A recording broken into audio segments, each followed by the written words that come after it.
Bismillahirrahmanirrahim. Assalamualaikum warahmatullahi wabarakatuh. Alhamdulillahi rabbil alamin. Wassalatu wassalamu ala afdhali khalqih. Sayyidina wa maulana Muhammadin wa ala alihi wa sahbihi ajma'in amma ba'd. Bapak-bapak, ibu-ibu, santri semua yang dimuliakan Allah Subhanahu wa taala. Sekarang kita memulai kitab fikih untuk pemula ya. Jadi kitab fikih untuk pemula. Saya share screen dulu kitabnya. Kitab Takrib namanya. Nah, ini. Ini nama kitabnya ini Matan Abi Syuja'in. Jadi Al-Musamma Al-Ghoyatu wat Taqrib. Jadi ini di pondok-pondok pesantren tradisional itu sangat terkenal karena ini menjadi standar untuk santri-santri awal itu dia akan belajar kitab Abi Syuja ini. Matan Abi Syuja Al-Ghoyah wat Taqrib. Biasanya anak-anak pesantren meringkasnya kitab takrib gitu.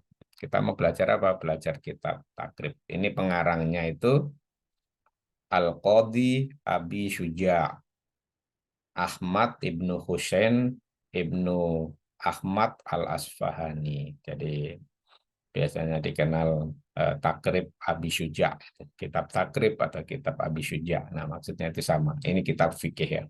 Kitab fikih mazhab Imam Syafi'i yang dipelajari di hampir semua pesantren-pesantren tradisional di Jawa Timur, Jawa Tengah, Jawa Barat.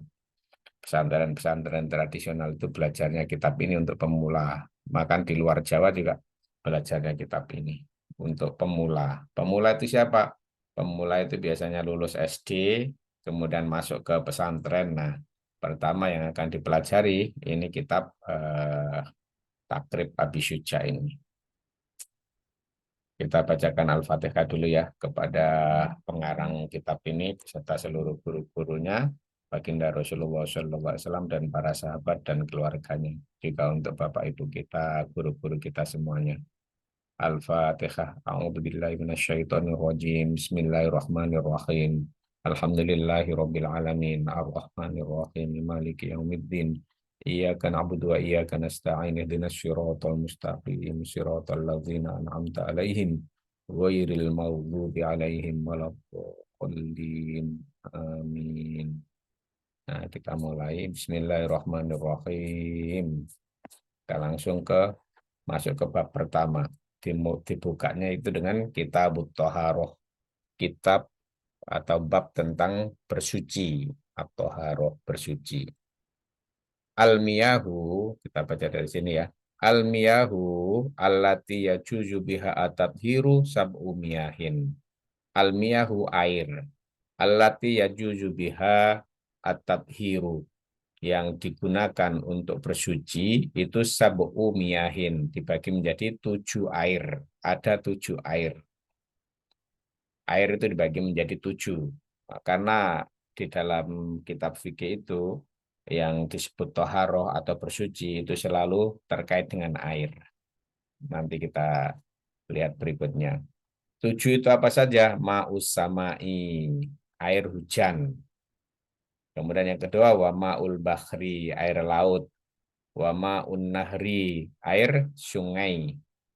Wa ma'ul bi'ri, ini tulisannya kurang jelas, tapi ini wa ma'ul bi'ri, air sumur. Wa ma'ul aini, air sumber. Wa ma'ul salji, air salju. Wa ma'ul barodi, air dingin. Nah, jadi ini ada 7 ya. 1 air hujan, 2 air laut, 3 air sungai, 4 air sumur, 5 air sumber, 6 air salju, 7 air dingin. Beda nggak air salju sama air dingin? Ya beda. Kalau salju itu kan yang pernah ke tempat-tempat salju, ke Eropa atau ke Amerika atau kemana yang ada salju itu ya salju gitu. Salju ya berbentuk tidak berbentuk air sebenarnya. Dia baru menjadi air setelah salju itu diusap-usap gitu hilang, dia mencair menjadi air. Kalau air dingin ya air yang memang sudah dingin gitu. Mungkin di beberapa negara yang musim dingin ya ada muncul air dingin tapi dia bukan nggak sampai jadi salju tapi sudah sangat dingin. Nah itu ya. Jadi air itu dibagi menjadi 7. Nah nanti bagaimana pembagian berikutnya ini. Summal miyahu ala arbaati aqsamin. Kemudian air itu yang 7 itu sebenarnya jenis-jenis air aja. Tapi kalau yang untuk aspek toharoh atau aspek bersuci itu dibagi menjadi 4. Pertama, tohirun mutohirun, yaitu air suci dan mensucikan wairu makruhin, tidak makruh. Pertama ini ya, air suci mensucikan yang tidak makruh. Kemudian, wahwa almaul mutlak. Yang kedua yaitu air mutlak. Air mutlak. Nanti penjelasan seperti apa kita jelasin berikutnya. Tapi ini tahu pembagiannya dulu. Yang ketiga, watohirun mutohirun makruhun. Ya, kemudian air suci mensucikan tetapi makruh. Wahwa almaul musyammas, yaitu air yang mendidih atau air yang panas. Watohirun ini yang keempat. Watohirun goiru mutohirin. Kemudian ada air suci tetapi tidak mensucikan. Wahwa almaul mustakmal, yaitu air mustakmal. Wal mutaghayyiru bima khalatahu minat tohiroti, dan air-air yang tercampur dengan apa-apa yang suci. Tadi ada 4 pembagian ya. Tohirun mutohirun wairu suci mensucikan yang tidak makro. Kemudian yang kedua air mutlak. Oh, bukan.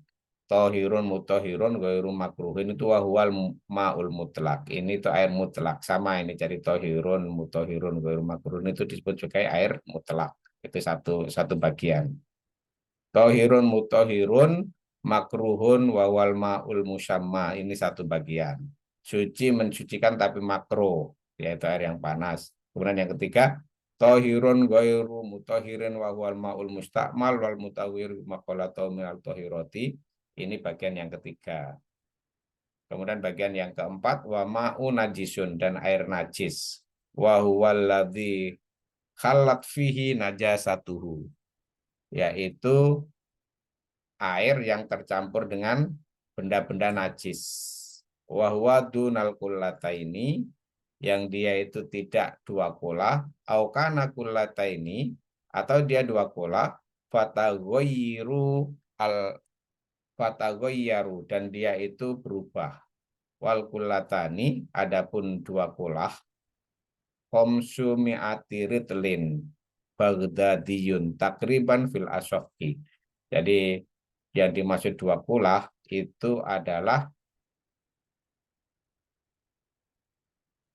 500 ritil Baghdad. Itu nanti hitungannya itu kita jelasin berikutnya ya, hitungannya seperti apa dua kulah itu. Nah, jadi ini tadi Bapak-bapak, Ibu-ibu yang dimuliakan Allah Subhanahu wa taala, saya ulangi ya supaya lebih jelas. Air itu dibagi menjadi 4. Almiyahu ala arbaati aksamin, ada 4 bagian. Pertama, tohirun mutohirun wairu makruhin, ini itu air mutlak ya, air biasa yang suka kita temui. Itu namanya suci, air suci mensucikan. Kemudian yang kedua, air suci mensucikan tapi makruh, yaitu air yang panas atau mendidih. Kemudian suci mensucikan, suci tidak mensucikan, yaitu air mustakmal dan air yang tercampur dengan barang-barang lain yang suci. Nah, contohnya air mustakmal itu apa? Air yang habis digunakan untuk bersuci. Misalnya air yang sudah bekas air wudhu, itu air suci itu. Atau air teh. Nah, air teh, air kopi itu suci, tetapi dia nggak mensucikan, gitu maksudnya. Kemudian yang keempat, air najis. Ini wamaun najisun, air najis, yaitu air yang terkena najis. Tetapi kenapa dia terkena najis? Ya karena kecemplungan najis air tersebut. Tapi dia jumlahnya tidak sampai 2 kolah. Kalau jumlahnya 2 kolah, maka air tersebut itu tidak menjadi air najis namanya. Kalau dia sedikit, misalnya air 1 botol aqua kecemplungan najis, kecemplungan misal gitu ya, atau kecemplungan air kencing, nah, maka itu menjadi air najis. Tapi kalau dia 2 kolah, nah 2 kolah, maka air tersebut itu tidak disebut sebagai air najis karena airnya itu banyak kecemplungan najis, kecuali dia itu berubah. Apanya yang berubah warnanya misal gitu kan, nah maka itu menjadi air najis. Nah 2 kolah itu berapa? 2 kolah itu kalau di sini wal kullatani khomsu mi'ati ritlin, 500 ritel Baghdadiyun, ukuran Baghdad, ukuran zaman dulu ya ini ya. Tapi kalau ukuran sekarang itu 2 kolah itu ukurannya itu kalau kita bikin 1 kolah, kalau di satu apa itu namanya ya kolah lah kalau ini ya kolah 1 meter lebar, 1 meter panjang, 1 meter tinggi, maka itu totalnya sudah 2 kolah. Kira-kira hitungannya seperti itu. Makanya kalau di kampung-kampung itu eh, orang bangun pola itu panjang, itu biasanya bisa 2 meter ke panjang, 1,5 meter lebar, kemudian tingginya bisa 1 meter atau 1,5 meter. Maka itu sudah lebih dari dua pola. Maka kalau kecemplungan najis, misalnya kecemplungan tai burung, misal gitu kan, nah, maka itu tidak menajiskan. Maka orang itu wudhunya itu langsung dari situ, dari pola itu langsung wudhu di situ. Karena apa? Karena itu mau kena najis atau apapun, sepanjang airnya itu tidak berubah warnanya, tidak berubah warna, rasa gitu ya, dan baunya, maka itu tetap 1 kolah itu tetap dianggap suci. Tapi kalau kita yang wudhunya dari keran ya, air keran gitu, ya maka nggak ada isu itu, karena air keran itu airnya mengalir terus. Jadi paham ya terkait dengan pembagian air ini. Jadi saya ulangi lagi, air itu yang yang secara umum yang bisa digunakan untuk bersuci itu ada 7. Ini tadi yang di depan ya. Al-miyahul lati yajuzu biha atathiru sab'u miyahin. Ada 7 air yang bisa digunakan untuk bersuci. Ma'us sama'i. Bersuci itu maksudnya apa? Gitu. Nah, itu. Bersuci dulu. Bersuci itu maksudnya apa? Bersuci itu berarti maksudnya untuk berwudu boleh, gitu kan ya. Kemudian untuk mandi junub itu boleh, gitu kan ya. Kalau mandi biasa ya nggak ada masalah. Mandi biasa itu hitungannya dalam dalam fikih itu nggak bersuci. Ya mandi untuk membersihkan diri. Hari-hari kita mandi 2 kali atau 3 kali dalam sehari. Tapi yang dimaksud dalam bersuci ini adalah untuk wudhu dan untuk mandi junub gitu. Maka sah kalau kita wudhu atau mandi junub menggunakan 9 jenis air ini gitu. Apa itu 9 jenis air ini? Yaitu air hujan. Kita misalnya eh, wudhu nampung air hujan. Nah, kemudian kita gunakan untuk wudhu, maka itu boleh. Wa maul bahri, air laut. Nah, air laut boleh kita gunakan wudhu. Tapi kan lengket-lengket di badan, nah itu urusan lain. Lengket di badan karena mengandung garam, itu dalam fikih urusan lain. Tetapi kalau kita mau wudhu pakai air laut boleh, karena kadar garamnya kan beda-beda di setiap pantai atau di setiap laut ya. Ternyata enak aja kita wudhu, kemudian kita sholat di samping apa pantai tersebut boleh aja. Wa ma'un nahri, air sungai boleh kita gunakan untuk berwudu. Lah itu Sungai Ciliwung itu apa namanya? Kadang-kadang butek banget itu, mengandung lumpur. Ya sepanjang dia air sungai ya tetap boleh kita gunakan untuk berwudu meskipun warnanya bisa coklat, kecoklat-coklatan karena lumpur gitu kan ya, atau kebiru-biruan karena daun-daun, kehijau-hijauan karena pengaruh dari apa gitu ya boleh aja. Yang penting dia air sungai, kita boleh menggunakan untuk bersuci, boleh untuk mandi junub, boleh juga untuk berwudu. Wa ma'ul bi'ri, air sumur. Nah, kita menggali sumur itu. Nah, maka air sumur itu boleh sumur pompa maupun sumur yang kita gali biasa, gitu kan. Wa ma'ul aini. Nah, kemudian air sumber, ada kan air sumber itu malah bersih itu dari pegunungan gitu kan ya. Itu bagus itu, airnya malah bersih sekali. Nah, itu bisa kita gunakan untuk bersuci. Wa ma'u salji, air salju. Nah, air salju yang pernah ke tempat-tempat bersalju itu bisa juga kita wudhu pakai air salju asalkan kuat saja eh, kita untuk berwudhu pakai air salju yang dingin itu kan. Tapi saljunya di ini dulu di apa? Dicairkan kan, nah, sampai dia mencair di wajah kita gitu atau di tempat anggota wudhu, maka kita boleh bersuci dengan air salju. Wamaul barodi, air dingin boleh digunakan untuk bersuci. Misalnya di musim dingin, kalau kita kan di Indonesia nggak ada musim dingin, musim panas ya. Adanya kita musim hujan dan musim tidak penghujan gitu, marau. Tapi kalau di Eropa itu, Eropa atau di Arab itu ada musim dingin dan itu dingin sekali, airnya pun sampai dingin, tapi boleh berwudu gitu kan di situ atau mandi asalkan kuat aja gitu, menyesuaikan dengan kesehatan masing-masing. Nah, kemudian di bab pertama ini, bab toharo ini dibicarakan juga tentang 4 jenis air, yaitu air suci mencucikan yang tidak makruh, air mutlak ya, maksudnya air mutlak ya, air yang langsung dapat kita gunakan untuk bersuci hari-hari lah, kita pakai air mutlak itu. Air aqua itu air mutlak, air apalagi air mineral lah itu ya. Kemudian air yang dari keran kita, dari sumur kita, dari PDAM itu namanya air mutlak, suci dan mencucikan. Itu bisa langsung kita gunakan untuk apa?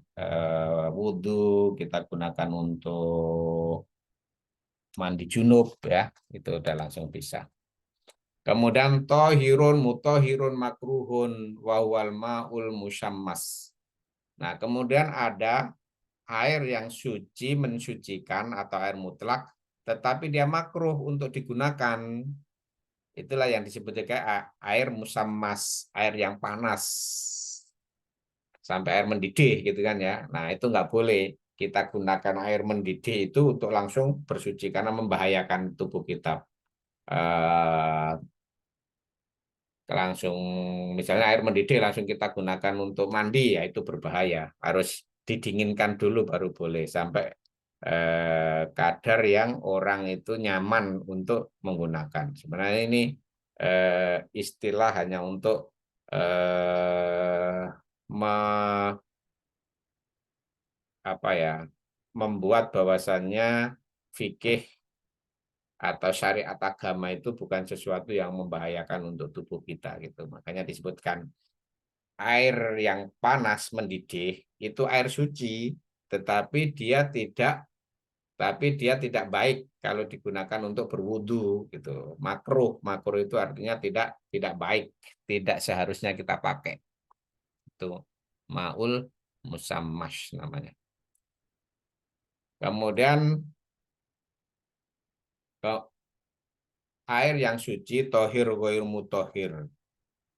Nah, ada air suci, tetapi dia tidak mensucikan, yaitu wahwal ma'ul mustakmal, yaitu air mustakmal. Air mustakmal itu air yang habis digunakan untuk wudhu atau habis digunakan untuk mandi junub, gitu kan ya. Itu disebut sebagai air mustakmal. Apakah dia suci? Suci, bukan air najis itu. Air yang suci, tetapi mustakmal. Nggak boleh lagi digunakan untuk bersuci. Wudhu misalnya, kamu wudhu, kemudian airnya ditampung lagi di bak, kemudian digunakan lagi untuk wudhu. Nah itu yang nggak boleh. Ya. Wal wal mutaghayyiru bima khalatahu minat thahirati. Dan air yang tercampur dengan hal-hal lain yang suci berubah. Misalnya air teh gitu kan ya. Air teh satu baskom bisa nggak digunakan untuk bersuci? Nggak bisa. Nggak bisa. Atau air kopi nggak bisa digunakan untuk bersuci. Ya. Kemudian itu disebut sebagai tohir goiru mutohir ini. Tohir goiru mutohir. Kemudian yang berikutnya wama unajisun, air najis. Wa huwallazi khallat fihi najasatun. Air najis itu air apa? Air misalnya di satu bak kemudian kecemplungan najis, kecemplungan tai burung yang jadi najis. Maka dia itu nggak bisa digunakan untuk bersuci, nggak bisa dipakai untuk wudhu, nggak bisa dipakai untuk mandi junub. Tapi kalau dipakai untuk nyiram bunga gimana? Ya boleh untuk nyiram bunga nggak masalah. Jadi ini urusannya air najis ini dengan bersuci. Kalau urusannya untuk nyiram bunga, urusannya untuk nyiram rumput, ya nggak apa-apa, pakai aja. Tapi jangan digunakan untuk berwudu, karena dia air najis, jangan juga digunakan untuk junub, mandi junub. Jangan juga digunakan untuk mencuci pakaian, nah kayak gitu. Untuk mencuci pakaian, menghilangkan najis, pakai air najis, ya nggak bisa, malah najis semuanya itu nanti. Nah, di sini hubungan najis itu dihubungkan dengan jumlah air, banyaknya air. Kalau air yang banyak itu nggak ada najisnya. Misalnya nih, air laut gitu ya, kecemplungan najis, tai burung, tai orang di situ, atau tai apa masuk ke situ, atau bangkai masuk ke air laut, ya nggak ngaruh air lautnya sebanyak itu kan. Ya tetap aja air laut itu suci dan mensucikan. Termasuk air sungai. Air sungai yang banyak begitu ya kemasukan najis ya tetap aja suci. Tapi itu kan warnanya jadi coklat-coklat. Coklat itu kan bukan karena najis, tapi coklat itu karena lumpur ya nggak masalah. Kecuali coklatnya karena najis gitu. Nggak tahu dari ujung sana ada orang buang najis bentuknya seperti apa sampai seluruh sungai jadi najis. Tapi itu kan nggak rasional ya. Pola berpikir begitu kan nggak mungkin dan nggak rasional. Makanya air sungai itu kondisinya meskipun warnanya kecoklat-coklatan karena lumpur, ya tetap aja air itu sebagai air yang suci dan mensucikan. Nah, kemudian ini penting, air kalau sedikit kena najis itu menjadi air najis, tapi kalau air banyak kena najis itu nggak jadi najis gitu. Kalau airnya banyak. Nah, banyak itu gimana hitungannya? Nah, ini maka maka fikih madzhab Syafi'i ini mendefinisikan banyak itu adalah 50 ritel atau dua kolah lah biasanya kalau ulama-ulama kullataini gitu, dua kolah. Nah, dua kolah itu apa? Karena ini kan ukuran di zaman itu ya, di zaman Islam yang lama, dulu udah sekian ratus tahun yang lalu gitu ya. Maka ulama sekarang mendefinisikan dua kolah itu 1 meter lebarnya, 1 meter panjangnya, 1 meter tingginya gitu. Minimal kalau mau bangun kolah itu seperti itu. Sehingga kalau di situ mau wudhu langsung gini boleh. Bahkan mandi nyemplung pun boleh gitu, kira-kira gitu. Kalau misalnya ukurannya 3 meter ke lebar, 3 meter panjang, 3 meter tinggi, kolam renang misal gitu kan. Ya itu berenang segala macam boleh di situ, nggak najis. Nggak najis. Jadi ini pertemuan pertama kita. Semoga bermanfaat. Kita tutup dengan doa kifaratul majelis. Subhanallah bihamdihi. Subhanakallahumma wa bihamdika. Asyhadu an la ilaha illa anta. Astaghfiruka wa atubu ilaik. Assalamualaikum warahmatullahi wabarakatuh.